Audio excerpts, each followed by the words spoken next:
Bonjour à tous, dans cette vidéo je vais vous montrer comment simuler un programme écrit en VHDL avec le logiciel ModelSim. Donc ici on a le programme qui allume une LED à partir d'un bouton et ce qu'on va faire c'est simuler. Donc il y a deux méthodes, la première c'est en forçant les variables et la deuxième c'est en créant un banc de test. Donc dans cette vidéo, je vais simplement vous montrer la première méthode. Je vous montrerai la deuxième méthode dans la vidéo suivante. Donc comme première étape, on va ouvrir ModelSim.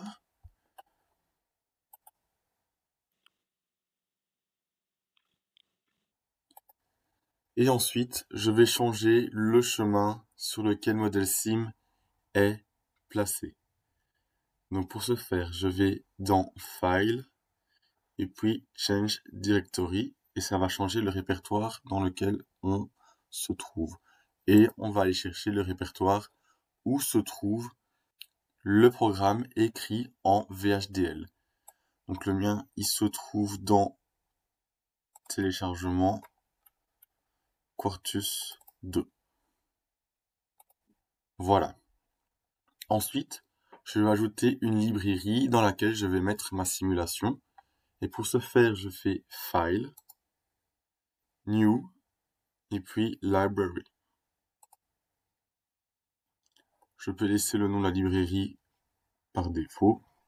Et je fais bien attention à ce que ce soit la troisième option qui est cochée, donc a new library and a logical mapping to it.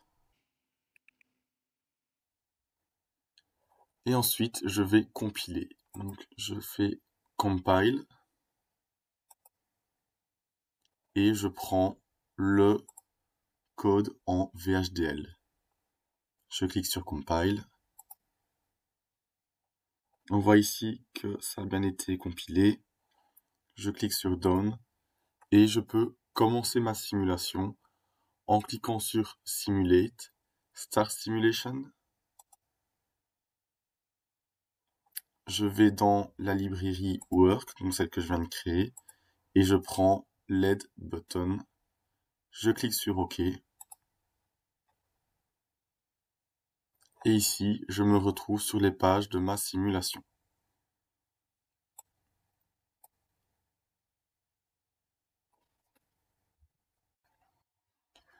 Alors, ici, on retrouve bien les deux ports de notre carte, donc la LED et le bouton. On peut voir ici, grâce au carré, que la LED, c'est une sortie, parce que la flèche verte se trouve après, et le bouton, il s'agit d'une entrée. Alors, ce que je peux faire pour avoir mes ports ici dans les signaux à simuler, je peux soit les glisser, ou soit je peux faire un clic droit ici sur LED Button, et je fais Add Wave. Donc, dans ce cas-ci, je peux supprimer les deux du dessous. Et maintenant, on va commencer la simulation. Donc, pour lancer une simulation, on peut choisir ici le temps qu'on souhaite simuler, donc picosecondes, nanosecondes, on met un N, microsecondes, on met un U, millisecondes, on met un M. On peut laisser comme ceci à 100 picosecondes. Et je vais cliquer sur le bouton Run. Et donc là, on voit que nos variables, elles ne sont pas initialisées. Donc elles sont avec un U, ça veut dire uninitialized. Et ce que je vais faire maintenant, je vais forcer la valeur du bouton et je vais la mettre à 1. Et pour ce faire, je fais un clic droit, je clique sur le bouton force, on va le mettre à la valeur 1, j'appuie sur OK et je lance à nouveau. Et donc dans ce cas-ci, on voit à cet endroit-là que on est à 1 pour le bouton et à 0 pour la LED, ce qui est logique vu qu'on dit que la LED doit avoir un not button, donc c'est l'inverse du bouton. Maintenant, si je fais l'inverse et que je mets le bouton à 0, force 0, je peux faire Start à nouveau. Et là, on voit qu'on a l'inverse. Donc, on sera à l'état 0 pour le bouton et à l'état 1 pour la LED. Et donc, vous pouvez voir, à chaque fois que je clique sur le bouton Run, ça rajoute en fait du temps à la suite. Et donc, si vous voulez faire un restart, c'est-à-dire tout effacer, il faut cliquer sur le bouton Restart. On peut tout prendre et on fait OK. Je vais maintenant vous montrer une méthode pour avoir un clock. Donc, sur le bouton, je fais clic droit et je sélectionne clock.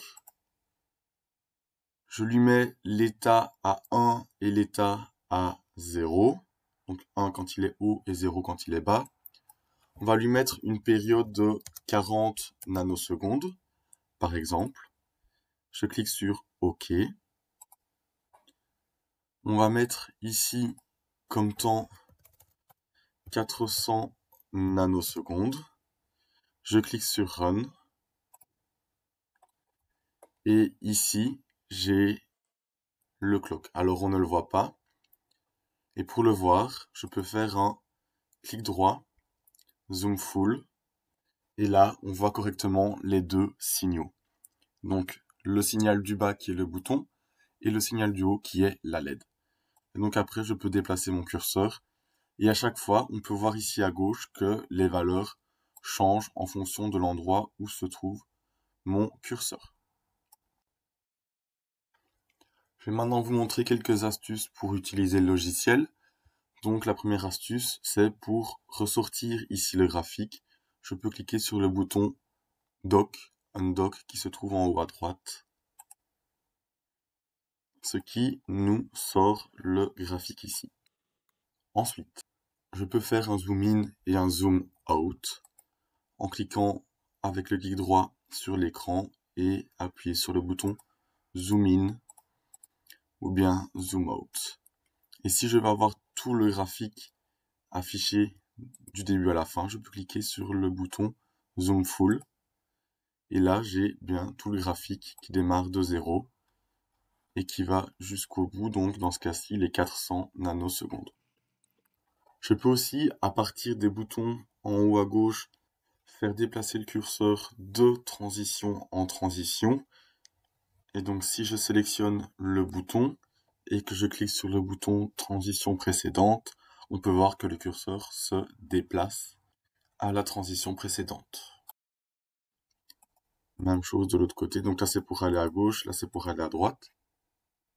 On peut aussi avoir les transitions descendantes à gauche, les transitions descendantes à droite, et même chose avec les transitions montantes, donc les fronts montants. Le dernier point que je vais vous montrer, c'est comment avoir le temps entre deux points. Pour ce faire, je dois ajouter ici un curseur que je vais dans ce cas-ci positionner, on va dire là. Et je peux voir le temps entre cette transition-ci et celle-là. Il est de 100 000 picosecondes. Et donc je peux ajouter autant de curseurs que je souhaite. Je vais le positionner, on va dire là. Et là, j'ai à nouveau 100 000 picosecondes entre cette transition-ci et celle-là. Et donc, au niveau des curseurs, on peut voir aussi à quel temps on se trouve. Donc, par exemple, si je me mets ici, je me retrouve avec ce temps-là. Et donc après, je peux supprimer ces curseurs en appuyant sur le bouton Delete Cursor.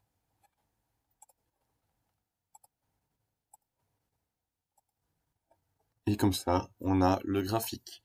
Donc dans la prochaine vidéo, je vais vous montrer comment utiliser un banc de test pour ModelSim.